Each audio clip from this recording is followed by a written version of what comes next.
Future group से related कुछ अफवाहें और कुछ सच्चाई दोनों काफ़ी वायरल हो रहे हैं यूट्यूब के ऊपर। काफ़ी यूट्यूबर्स इसके ऊपर वीडियो बनाए हुए हैं और कुछ भी न्यूज़ आपको बता रहे हैं, कुछ भी कंटेंट दे रहे हैं। मेरे टेलीग्राम चैनल पे बहुत सारे सब्सक्राइबर ने जो उस फैमिली से जुड़े हैं उन्होंने मेरे को मैसेज किया विथ लिंक, कुछ ने मुझे कमेंट सेक्शन में कमेंट किया, कुछ ने मुझे मेल किया और सबसे खास चीज़ के लोग मेरे पर्सनल इंस्टाग्राम हैंडल पर भी आके मेरे को वो लिंक भेजे और पूछे इस स्टोरी के ऊपर आपका क्या ओपिनियन है। मैं जब ये सब सारी चीज़ें पढ़ा और देखा तो मैं बिल्कुल भी शॉक रहा। उसके बाद मैंने यूट्यूब के ऊपर इस सारे कंटेंट सर्च किए और मैं बता दूं कि यहाँ पे बिल्कुल कंफर्म हो गया जब मेरा विजन हुआ था यूट्यूब के ऊपर आने का कि यूट्यूबर सिर्फ कंटेंट और उनको ट्रेंड चाहिए ताकि उनको अर्निंग हो सके, व्यूज बढ़ सके। तो प्लीज़ किसी भी यूट्यूबर्स के पास अगर मेरी ये वीडियो जाती है जो स्टॉक मार्केट से रिलेटेड है, उनसे मेरा एक हाथ जोड़ के रिक्वेस्ट है कि स्टॉक मार्केट के साथ मोबाइल रिव्यू और टेक वाला ट्रीटमेंट बिल्कुल ना करें। ये बिल्कुल ही अलग है। यहाँ पे आपको मोबाइल रिव्यू में सिर्फ डाटा मिल जाता है और उस डाटा को पढ़ देना है। स्टॉक मार्केट में काफ़ी एक्सपीरियंस, 4-5 साल का एक्सपीरियंस चाहिए और आपका पैसा डूबा हो या बना हो आपको उसका भी एक्सपीरियंस होना चाहिए ताकि आप लोगों को बाई टारगेट, सेल टारगेट और कितना दिन तक होल्ड करना हो वो बता सकें। यही मेरा विजन था यूट्यूब के ऊपर आने का।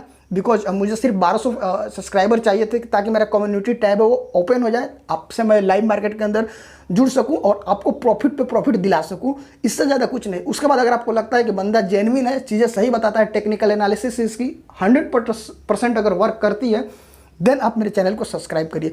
बिना डिले के हुए वीडियो को स्टार्ट करते हैं। आप सबका स्वागत है आपका डिजिटल फैमिली बाबा बुलिस के अंदर, जिसका विजन है आपको प्रॉफिट में रखने का, आपकी सारी प्रॉब्लम का सोल्यूशन देने का। एक एक करके सारी चीज़ों को जानते हैं हम लोग। तो पहला सेबी का एक्शन। तो सेबी ने एक नोटिस भेजा था फ्यूचर ग्रुप को और वहाँ पे पूछा कि आप बताइए कि आपके अंदर जो ग्रोथ देखने को मिला है वो अचानक इस तरह क्यों बढ़ा है और आपने अपडेट क्यों नहीं किया। उसके रिप्लाई में फ्यूचर ग्रुप ने उनको रिप्लाई किया उस नोटिस का और बोला कि ये जो भी ग्रोथ हो रही है वो जेन्युइन है, इसके पीछे हम लोग को कुछ नहीं पता है, फ्रेश बायर आए हैं जिस वजह से ग्रोथ हो रहा है और हमें नहीं पता था कि आपको अपडेट करना चाहिए। तो ये 100% सही न्यूज़ है। इस तरह का एक्शन हुआ है और मेरा यही एक सवाल रहेगा कि अगर सेबी यहाँ पे ये क्वेश्चन पूछ रही है इतना एक्टिव होके कि आपके अंदर ग्रोथ इतना क्यों हुआ है, आपने अपडेट क्यों नहीं किया, तो सेबी को उस टाइम पे भी जरूर पूछना चाहिए था जब 115 से शेयर गिर के 40 तक गए थे कि आपके अंदर इस तरह की गिरावट हो रहा है, क्या रीजन है। वहाँ पे भी हमारे जैसे छोटे रिटेलर को काफ़ी 10 से 11 महीने तक लॉस झेलना पड़ा और जब प्रॉफिट के टाइम आया आप सारी एजेंसियाँ इस तरह का एक्टिव हो गई।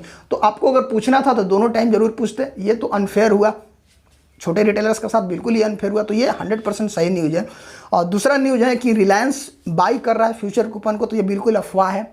कुछ यूट्यूबर्स इसको काफ़ी फोर्सली बता रहे हैं और वायरल कर रहे हैं यूट्यूब के ऊपर। सिर्फ यूट्यूब के ऊपर ये न्यूज़ है कि रिलायंस और अमेजन के बीच में एक सीक्रेट मीटिंग हुई है जिसमें यह बोला गया है कि रिलायंस अब फ्यूचर कूपन को 100% खरीद लेगा। तो ये बेबुनियाद बातें हैं, इस बातों का कोई फाउंडेशन नहीं है। और रिलायंस, खासकर आप मुकेश अंबानी की बिजनेस प्लानिंग को अगर थोड़ा बहुत भी जानते होंगे तो इस स्टेज में जहां 10 दिन के बाद उनके पक्ष में फैसला जाने वाला है और अमेजन खुद सारे एजेंसी इंडिया के सारे की सारे एजेंसियों के अंदर सस्पेक्ट है, तो अभी इस डील पे वो जा ही नहीं सकते। तो यह बेबुनियादे बातें बंद करिए।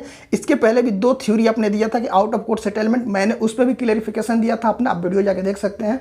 और रीवैल्यूएशन मैंने उस पर भी अपना बताया था। तो उसी में ये तीसरा है, मैं इसको भी बिल्कुल बोल रहा हूँ बेबुनियाद है और इस पर कुछ एक्शन, आप बिल्कुल मिसलीड नहीं होना है इस तरह की अफवाहों पर, ठीक है। इसके बाद तीसरा न्यूज़ जो अभी अपडेट चल रहा है कि Q4 का रिजल्ट जुलाई में आएगा। तो मैं बता दूं कि जुलाई में नहीं, ये 30 जून तक Q4 का रिजल्ट आ जाएगा। बिकॉज सेबी का गाइडलाइन है, मैंने पिछले अपने वीडियो में बताया था। और 26 को आई थिंक फ्यूचर कंज्यूमर का आने वाला है। और इसमें एक चीज़ मैं और ऐड करना चाहूँगा आपको कि क्वार्टरली रिजल्ट कंपेयर करेंगे, अगर पिछले क्वार्टरली रिजल्ट से तो अच्छा आएगा, प्रॉफिट नहीं होगी तो आपको ज़्यादा इसमें मतलब उत्साह नहीं दिखाना है, लॉस में ही रहेगी कंपनी। बट पिछले क्वार्टरली रिजल्ट से इसका रिजल्ट काफ़ी अच्छा होने वाला है बिकॉज जो भी ऑनलाइन फैसिलिटी इसको आई है उसकी वजह से इसके अंदर ग्रोथ देखने को मिला है।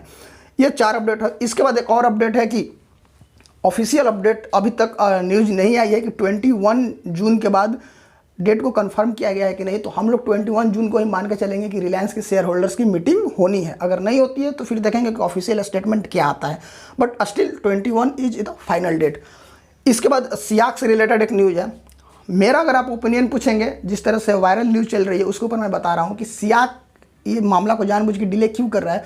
तो मेरा पर्सनल ओपिनियन यही रहेगा कि वो सिर्फ अमेजन को कंपनसेशन का जो अमाउंट है वो ज़्यादा दिलाने के चक्कर में है। अगर अमेजन वहाँ पे उसके फेवर में आता है, सियाक के अंदर अगर उसके फेवर में डिसीजन आता है और इंडिया में रिलायंस और फ्यूचर ग्रुप के फेवर में आता है, तो आर्टिकल 32 के तहत अमेजन यहाँ पे क्लेम कर सकता है, उस डिसीजन को चैलेंज कर सकता है। बट फिर वही बात आ जाती है कि सुप्रीम कोर्ट का डिसीजन रहेगा तो उसको सिर्फ चैलेंज कर सकता है, हो सकता है 1-2 हियरिंग हो, बट जो सुप्रीम कोर्ट का फाइनल डिसीजन आ जाएगा वही इंडिया के अंदर मान्य रहेगा। ये भी आप कंफर्म मान के चलिए।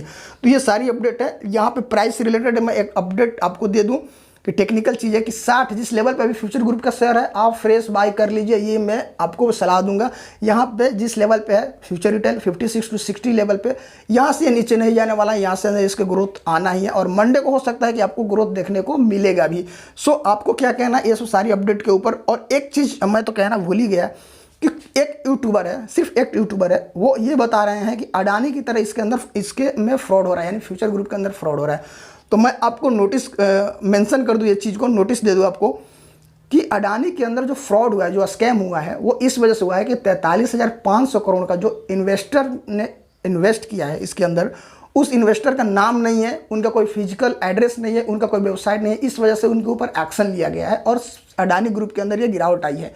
ठीक है, मैंने एक वीडियो बनाया था, आप इसके ऊपर अगर मेरे चैनल पे है तो आप जाकर उसको जरूर देख सकते हैं। तो इसके अंदर फ्रॉड नहीं है, इसमें किसी तरह का इन्वेस्टमेंट से रिलेटेड कोई लोचा नहीं है। इसमें गिरावट इसलिए आई है कि डील होने के बाद इसको जानबूझ के अमेजन ने डिले किया और जब ये मामला दिल्ली हाई कोर्ट के पास गया वहाँ पे गिरावट आई है। सो आपको मैं बता दूं कि सियाक में गया तो वहाँ पे गिरावट आई, उसके बाद दिल्ली हाई कोर्ट गया तो वहाँ पे गिरावट आई। तो इसमें जो गिरावट है वो डिले की वजह से हुई है, कोई फ्रॉड नहीं हुआ है। तो प्लीज़ आप इस तरह के यूट्यूबर से बचें जो सिर्फ अपने व्यूज़ के लिए आपको बहका रहे हैं। बिकॉज मेरा मानना यही है कि अगर आप स्टॉक मार्केट से रिलेटेड बंदा हैं तो आप टेक्निकल बात करिए, आप बताइए कि इस लेवल पर खरीदो, इस लेवल पर बेचो और इतना दिन तक होल्ड करो। ऐसा एक भी यूट्यूबर नहीं है जो ये चीज़ आपको बताता होगा। मैं बोल रहा हूँ, इसी वजह को मैंने करीब 1.5-2 महीने इस सबको सर्च किया, एक चैनल को देखा और मैंने प्लान किया कि देखिए मेरा हो सकता है बोलने का तरीका आपको समझ में नहीं आए, बिकॉज मैं यूट्यूबर नहीं हूँ, तो मेरे ये सब चीज़ों का एक्सपीरियंस नहीं है। बस सिर्फ मैं आपको यहाँ पे बताने आ रहा हूँ कि ये चीज़ें स्टॉक मार्केट से एनालिसिस ये है, इस पर खरीदो, इस पर बाई करो। और मैं गारंटी देता हूँ कि सिर्फ मैं यहाँ इसलिए आया हूँ कि कम्युनिटी टैब मेरे को मिल जाए और आपको मैं हेल्प कर सकूँ। अदरवाइज मुझे अर्निंग की कोई ज़रूरत नहीं है यूट्यूब से, मैं स्टॉक मार्केट से काफ़ी अर्निंग करता हूँ। Thank you so much. Please channel को सब्सक्राइब कर दीजिए।